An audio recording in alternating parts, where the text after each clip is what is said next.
Is the United Arab Emirates backing a genocidal militia? Satellite images and UN reports show the UAE is arming a paramilitary group, which is trying to take over Sudan by force.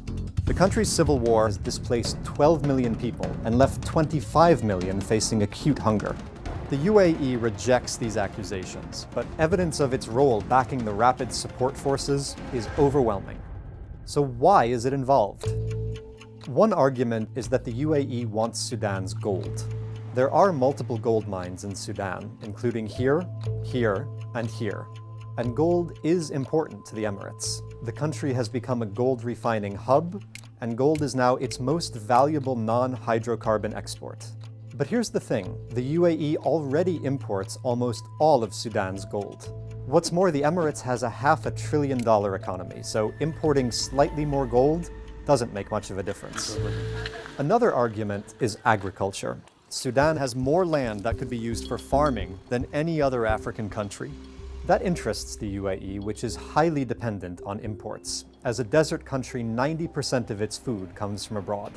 But the UAE already controls tens of thousands of hectares of Sudanese farmland and imports tens of millions of dollars of its crops. Others suggest that the UAE is after geopolitical influence. Sudan has a large coastline on the Red Sea. That makes it a strategic location for trade and security. But there's another explanation, a more compelling one. The UAE seems motivated by ideology. Its president, Mohammed bin Zayed, is fiercely hostile to political Islam.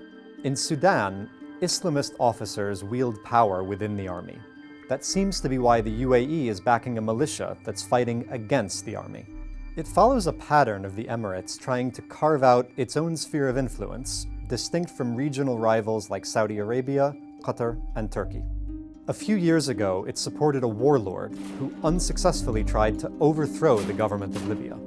It supports secessionists in Yemen. It also backs the leaders of Puntland and Somaliland, two breakaway republics in Somalia.